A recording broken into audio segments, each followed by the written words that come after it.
Hello, എല്ലാവർക്കും നമസ്കാരം. ഈ അടുത്തായിട്ട് ഫാർമസിയിൽ എനിക്കുണ്ടായിട്ടുള്ള 2 അനുഭവങ്ങൾ ഞാൻ നിങ്ങളുമായിട്ട് ഷെയർ ചെയ്യാൻ ആഗ്രഹിക്കുകയാണ്. അതിലൊന്ന്, 2 ദിവസം മുമ്പ് ഒരു കസ്റ്റമർ നമ്മളടുത്ത് വന്ന് മെഡിസിൻ വാങ്ങിച്ചുകൊണ്ടിരിക്കുമ്പോൾ അദ്ദേഹം ഒരു ചോദ്യം ചോദിച്ചു. ചോദ്യം എങ്ങനെയാണ്, ഈ ജനറിക് മെഡിസിൻസ് നമുക്ക് കഴിക്കാൻ പറ്റുമോ, അത് ഇഫക്റ്റീവ് ആണോ എന്നുള്ളതായിരുന്നു അദ്ദേഹത്തിൻ്റെ ചോദ്യം. അതിന് എനിക്കറിയാവുന്ന രീതിയിൽ ഞാൻ മറുപടി കൊടുത്തു. അതിനുശേഷം അദ്ദേഹം പറയാണ്, ഞാനിത് ചോദിക്കാനുണ്ടായ കാരണം എന്ന് പറഞ്ഞിട്ട് അദ്ദേഹം പറയുന്നത്, ഒരു 4 വർഷം മുമ്പ് അദ്ദേഹത്തിൻ്റെ ജ്യേഷ്ഠന് ബ്ലഡ് ക്യാൻസർ ഡയഗ്നോസ് ചെയ്യുകയും ദീർഘകാലം RCCയിലും മറ്റുമായി ട്രീറ്റ്മെൻറ്റ് എടുക്കുകയും ശേഷം ഡിസ്ചാർജായി വീട്ടിലേക്ക് എത്തി മെയിൻ്റനൻസ് ഡോസ് എന്ന പോലെ അദ്ദേഹം ടാബ്ലറ്റ്സ് കഴിച്ചുകൊണ്ടിരിക്കുകയും ചെയ്യുന്നുണ്ട്.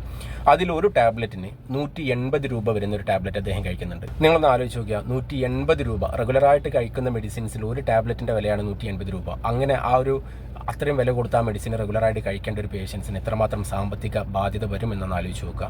എങ്കിലും ആ ഒരു ബുദ്ധിമുട്ടിനിടയിലും അദ്ദേഹം ആ മെഡിസിൻ മുടങ്ങാതെ കഴിച്ചുകൊണ്ടിരിക്കുന്നത്, മുടക്കാൻ പറ്റൂല, അദ്ദേഹത്തിന് ആ മെഡിസിൻ നിർത്താൻ പറ്റൂല, ട്രീറ്റ്മെൻറ്റിൻ്റെ ഭാഗമാണ്, അദ്ദേഹം അത് കഴിച്ചുകൊണ്ടിരിക്കുന്നുണ്ട്. അതിനിടയിൽ ഇതേ 180 രൂപ വില വരുന്ന ഈ മെഡിസിൻ്റെ ഇതേ മോളിക്യൂള് വെറും 24 രൂപക്ക് ഇദ്ദേഹത്തിന് ജനറിക് ഷോപ്പുകളിൽ അവൈലബിൾ ആണ് എന്ന് ഇദ്ദേഹത്തിന് അറിയാൻ പറ്റി.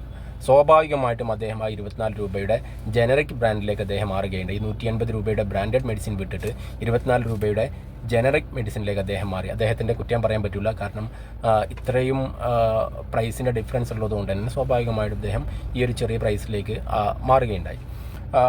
അങ്ങനെ ഒരു 4-5 മാസം അദ്ദേഹം ആ മെഡിസിൻ, ഈ 24 രൂപയുടെ ടാബ്ലറ്റ് ഇങ്ങനെ കുടിച്ചുകൊണ്ടിരുന്നു. 4 മാസങ്ങൾക്ക് ശേഷം അദ്ദേഹത്തിന് വീണ്ടും ചില അസ്വസ്ഥതകളൊക്കെ വന്നു. വീണ്ടും ഹോസ്പിറ്റലൈസ് ചെയ്യുകയും ടെസ്റ്റുകളൊക്കെ ചെയ്ത് നോക്കുമ്പോൾ അവർക്ക് വേദനിപ്പിക്കുന്ന ഒരു വാർത്തയാണ്, ഒരു റിപ്പോർട്ടാണ് കിട്ടിയത്.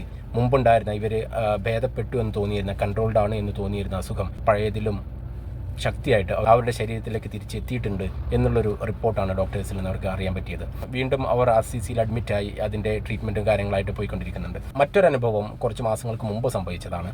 നമ്മുടെ ഫാർമസിയിൽ വന്ന് മെഡിസിൻ വാങ്ങിച്ചുകൊണ്ടിരുന്ന ഒരു 60-70 വയസ്സുള്ളൊരു ഉപ്പ, അദ്ദേഹം ഹാർട്ട് പേഷ്യൻ്റാണ്. അദ്ദേഹത്തിന് 4-5 മെഡിസിൻസ് ഡോക്ടേഴ്സ്, എനിക്ക് തോന്നുന്ന 5 മെഡിസിൻ ഡോക്ടേഴ്സ് കുറിച്ച് കൊടുത്തിട്ടുണ്ട്. റെഗുലറായിട്ട് കഴിക്കേണ്ടതാണ്. ഹാർട്ടിന് ബ്ലോക്ക് ഉണ്ട്, കൊളസ്ട്രോൾ ഉണ്ട്, കാര്യങ്ങളൊക്കെ ഉണ്ട്. അത് അദ്ദേഹം ഇങ്ങനെ കുടിച്ചുകൊണ്ടിരിക്കുന്നു. അദ്ദേഹത്തിന് ഒരു മാസത്തേക്ക് ഈ 5 മെഡിസിൻ കൂടെ വരുന്ന എമൗണ്ട് ഏകദേശം 3000 രൂപയോളം എമൗണ്ട് വരുന്നുണ്ട്. അത് അദ്ദേഹത്തെ സംബന്ധിച്ചിടത്തോളം പ്രയാസം തന്നെയായിരുന്നു, ഒരു മാസത്തിൽ 3000 രൂപ മെഡിസിന് വേണ്ടി മാറ്റി വെക്കുക എന്നുള്ളത്. എന്നിരുന്നാലും അദ്ദേഹം അതിങ്ങനെ വന്ന് വാങ്ങി കുടിച്ചുകൊണ്ടിരുന്നു. അതിനിടയിൽ കുറച്ച് കാലത്തേക്ക് അദ്ദേഹത്തെ കാണാനില്ല. ഒരു 6-7 മാസങ്ങൾക്ക് ശേഷമാണ് വീണ്ടും ആ ഉപ്പയെ ഞങ്ങൾ കാണുന്നത്. അന്നേരം മുമ്പൊക്കെ അദ്ദേഹം സ്വന്തമായിട്ട് അദ്ദേഹത്തിൻ്റെ ഒരു മാരുതി 800 കാറിൽ സ്വന്തമായി ഡ്രൈവ് ചെയ്ത് കുറച്ച് പ്രസരിപ്പുണ്ടായിരുന്നൊരു ഉപ്പ, നമ്മളടുത്ത് നല്ല രീതിയിൽ സംസാരിച്ച് നല്ല ഫ്രണ്ട്ലി ആയിരുന്ന ഒരാൾ. അദ്ദേഹം പിന്നീട് 7 മാസങ്ങൾക്ക് ശേഷം നമ്മൾ കാണുമ്പോൾ അദ്ദേഹം വന്ന് കാറിൽ വന്നിറങ്ങുകയാണ്. അദ്ദേഹം ഡ്രൈവ് ചെയ്യുന്നില്ല, പാസഞ്ചർ സീറ്റിലാണ്. വളരെ സ്ലോ ആയിട്ട് ഡോറൊക്കെ തുറന്ന് വളരെ ശ്രദ്ധയോടെ പതുക്കെ ഇങ്ങനെ നടന്നു വരുന്ന ഉപ്പ. അദ്ദേഹത്തിൻ്റെ ശരീരം കുറച്ച് തടിച്ചിട്ടുണ്ട്, നീര് വന്നിട്ടുണ്ട്. മുമ്പത്തെ പോലെ ആ ഒരു പ്രസരിപ്പ് അദ്ദേഹത്തിൻ്റെ ശരീരത്തിൽ കാണാനില്ല. നമ്മളോട് സംസാരിക്കുമ്പോഴും സംസാരത്തിനുമായ എനർജി നമുക്ക് ഫീൽ ചെയ്യുന്നില്ല, ഒരു ക്ഷീണമുണ്ട്.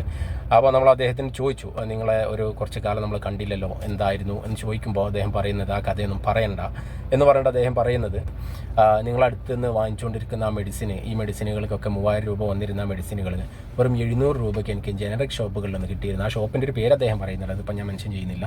ജനറിക് ഷോപ്പിൽ നിന്ന് എനിക്ക് 700 രൂപയ്ക്ക് ആ മെഡിസിൻ കിട്ടിയിരുന്നു. അതുകൊണ്ട് കഴിഞ്ഞ 3-4 മാസമായിട്ട് ഞാൻ ആ മെഡിസിനായിരുന്നു കഴിച്ചിരുന്നത്. പക്ഷേ കഴിച്ചുകൊണ്ടിരിക്കുക എനിക്ക് വലിയൊരു അറ്റാക്ക് വന്നു, ഹോസ്പിറ്റലൈസ് ആയി, ഹാർട്ടിന് സർജറി കഴിഞ്ഞു, വലിയ സംഖ്യ ചിലവായി. ഇപ്പോൾ മെഡിസിൻ്റെ എണ്ണവും കൂടി, അന്ന് 5 ഉണ്ടായിരുന്ന മെഡിസിൻ ഇപ്പോൾ 11ലേക്ക് എത്തി. നിങ്ങൾ ആലോചിച്ച് നോക്കുക, ഈ 2 കേസിലും ഇവർ ബ്രാൻഡഡ് മെഡിസിൻസ് വിട്ട് ജനറിക് മെഡിസിനിലേക്ക് മാറിയിട്ടുണ്ട്. ഈ മാറിയതല്ല അവരുടെ തെറ്റ്. ഇവർ കുടിച്ചുകൊണ്ടിരിക്കുന്ന ഈ ജനറിക് മെഡിസിൻസ് ക്വാളിറ്റി ഉള്ളതാണോ, അവരുടെ അസുഖത്തിന് പര്യാപ്തമായതാണോ, അത് ഇഫക്റ്റീവ് ആണോ എന്നുള്ളത് അവർ ചെക്ക് ചെയ്തില്ല എന്നുള്ള വലിയ തെറ്റാണ് ഇവർ 2 പേരും ചെയ്തിട്ടുള്ളത്. ആ അശ്രദ്ധയ്ക്ക് അവർ 2 പേരും കൊടുക്കേണ്ടി വന്ന വില എത്രമാത്രം വലുതാണ് എന്ന് നിങ്ങൾക്ക് ബോധ്യപ്പെട്ടിട്ടുണ്ടാവും. എനിക്ക് നിങ്ങളോട് പറയാനുള്ളത്, ഈ മെഡിസിൻസ്, ജനറിക് മെഡിസിൻസ് കഴിക്കരുത് എന്നോ അത് അബദ്ധമാണോ എന്നോ ഞാൻ പറയുന്നില്ല. പക്ഷേ നിങ്ങൾ കഴിക്കുന്ന മെഡിസിൻസ് ക്വാളിറ്റി ഉള്ളതാണോ, നിങ്ങളുടെ അസുഖത്തിന് അത് പര്യാപ്തമായതാണോ, അത് കുടിച്ചിട്ട് നിങ്ങളുടെ ശരീരത്തിൽ അതിൻ്റേതായ ഫലങ്ങൾ കാണുന്നുണ്ടോ എന്നുള്ളത് ഉറപ്പുവരുത്തേണ്ട ഉത്തരവാദിത്വം അത് കഴിക്കുന്ന ആളുകൾക്ക് തീർച്ചയായിട്ടുണ്ട്.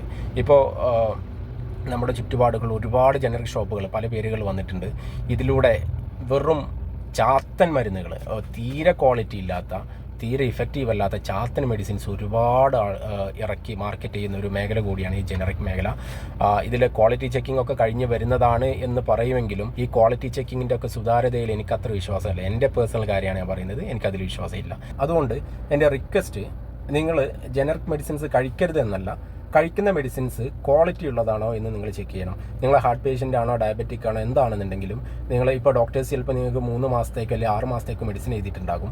അല്ലെങ്കിൽ അത് ചിലപ്പോൾ 3 മാസം കണ്ടിന്യൂസ് ഒരുപോലെ മെഡിസിൻ കുടിച്ച് അതിനിടയിൽ നമ്മുടെ ചെക്കിംഗ് ഒന്നും നടക്കാതെ ഷുഗർ നമ്മളന്ന് കുടിക്കുന്ന ടാബ്ലറ്റ് നമ്മുടെ ശരീരത്തിൽ എഫക്റ്റ് ചെയ്യുന്നുണ്ടെന്ന് പറയാതെ നമ്മളെ ഷുഗർ കുറഞ്ഞിട്ടുണ്ടോ കൂടിയിട്ടുണ്ടോ റെഗുലറായിട്ട് ഇങ്ങനെ മെയിൻറ്റെയിൻ ചെയ്ത് പോകുന്നുണ്ടോ എന്നൊന്നും നമ്മൾ ചെക്ക് ചെയ്യാതെ മെഡിസിൻ എങ്ങനെ പിടിക്കും. മിക്കവാറും ആളുകളുടെ ഒരു മനോഭാവം അങ്ങനെയാണ്, എനിക്ക് അസുഖമുണ്ട് പക്ഷേ ഞാൻ മെഡിസിൻ കഴിക്കുന്നുണ്ട്, അത് മതി എന്നുള്ളൊരു തോന്നലാണ് പലർക്കും. അത് തെറ്റാണ്.